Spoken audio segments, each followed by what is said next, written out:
don que reçoivent les époux dans le sacrement du mariage leur est donné l'Esprit Saint qui renouvelle le cœur de l'homme et de la femme et fait qu'à travers leur amour conjugal, ils peuvent atteindre la plénitude, vivre la même charité du Christ qui se donne sur la croix. C'est pour cela que dans le mouvement des serviteurs des pauvres, des couples avec leurs enfants quittent leur patrie, leur travail, leur sécurité. Ils trouvent là une ambiance propice pour entreprendre un vrai chemin de sainteté et pour devenir irradiation de l'amour du Christ pour tous, spécialement pour les plus pauvres. Cette vocation conjugale missionnaire exprime aussi un appel particulier.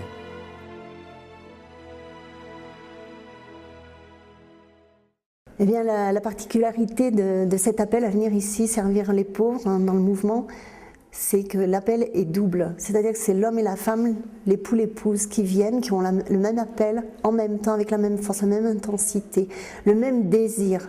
Finalement, quand on vient ici, ce qu'on se propose de vivre, c'est l'exemple des premières communautés chrétiennes. C'est-à-dire de retrouver cette communion, cette unité qui était la leur, qui faisait dire aux gens qui les regardaient vivre, regardez comme ils s'aiment. Ces jeunes couples laissent tout pour venir servir les pauvres. Ils sont attirés par le charisme du mouvement qui propose un chemin clair de sainteté. C'est difficile parce qu'on est chacun avec nos faiblesses, nos cultures différentes, nos façons de voir différentes aussi. Et en même temps facile parce qu'on a tous le même objectif, qui est de poursuivre cette recherche de la communion. Les apostolats des familles missionnaires sont divers. Ils s'occupent d'abord de la direction des collèges, un pour garçons et un pour filles. Le critère essentiel pour entrer dans ces collèges du mouvement, c'est tout simplement celui de la pauvreté. Les enfants accueillis vivent des situations familiales difficiles et une pauvreté extrême.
Les familles missionnaires se chargent également d'ateliers professionnels.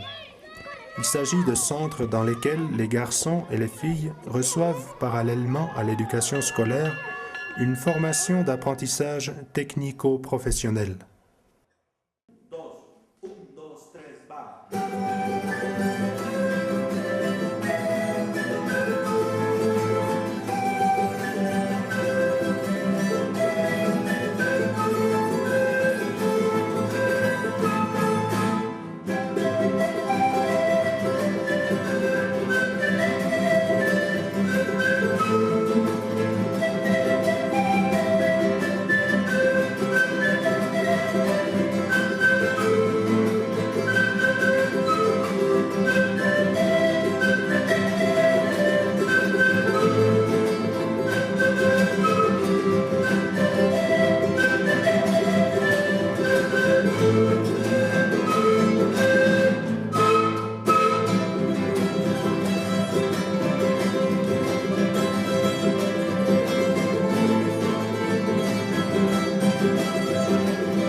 Grâce à cette formation intellectuelle et manuelle offerte dans les écoles du mouvement, les garçons et les filles peuvent trouver par la suite un emploi qui leur permet de vivre dignement ou éventuellement de continuer des études supérieures.